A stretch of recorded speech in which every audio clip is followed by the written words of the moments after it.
বের করেন। একটা বস্তা আমরা দেখতে চাই। এগুলো তো খোলা পণ্য, মূল্য তালিকার বোর্ড প্রদর্শন করতে হবে, তো এগুলো করেন নাই কেন?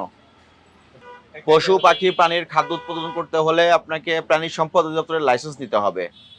আপনি তো ইচ্ছা করলে কোনো কিছু উপাদান ব্যবহার করে খাদ্য তৈরি করতে পারবেন না। আপনার তো এখানে ইঁদুর ঘুরে বেড়াচ্ছে। পশু পাখির খাদ্য রাখার প্রক্রিয়া আছে। এগুলো সবই নিম্নমানের। আপনি যে এটা কি ক্যাট ফুড, এটা লেভেলে দেওয়া আছে চাইনা, ম্যানুফ্যাকচার্ড বাই চাইনা। ইম্পোর্টারের তথ্য কোথায় এখানে? ইম্পোর্টারের তথ্য কোথায়? এখানে থাকতে হবে তো, লেভেলে থাকতে হবে। আপনি চাইনা নাম দিয়ে নিম্নমানের ফুডগুলো বিক্রি করছেন। প্রত্যেকটাই একই প্রবলেম। দেখেন দেখেন একটা কত করে বিক্রি করেন? আমদানিকারকের ইয়ে থাকবে না, যদি বিদেশি কোনো প্রোডাক্ট হয় এটা আমদানিকারকের তো সিল থাকবে, কে নিয়ে আসলো বাংলাদেশে এটা। লেবেল লাগাইছে চাইনা, আবার ডেটটা দিছে বাংলা, বাংলা সিল ব্যবহার করে, এবং কোনো এমআরপি নাই। কত করে বিক্রি করেন? এমআরপি নাই কেন? প্যাকেটজাত পণ্যে অবশ্যই এমআরপি থাকতে হবে, বাধ্যতামূলক।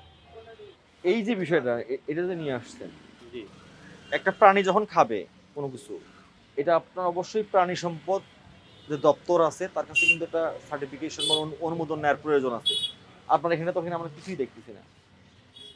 আপনি যখন একটা প্রোডাক্ট আপনার দোকানে রাখবেন, তখন আপনার কিছু লাইব্রেরিজ আছে না, আপনি যা তা তো রাখতে পারবেন না। পারবেন?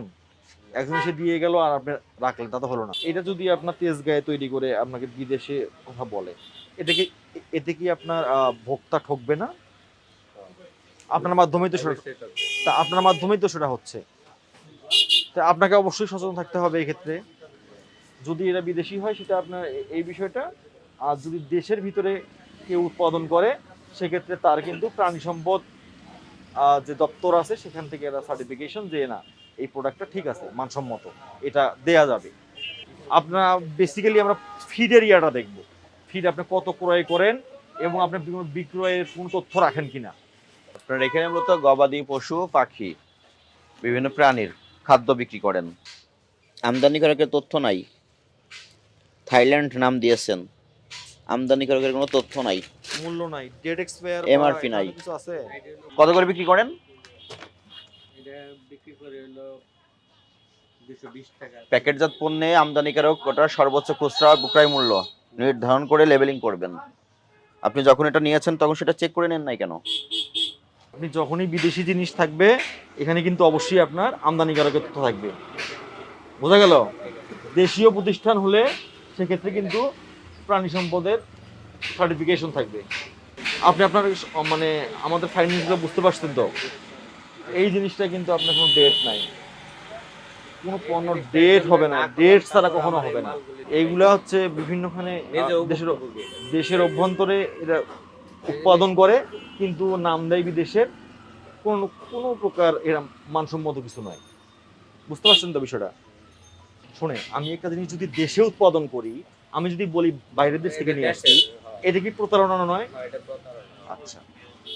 আর আপনি করছেন না, কিন্তু তাকে আপনি সহযোগিতা করতেছেন।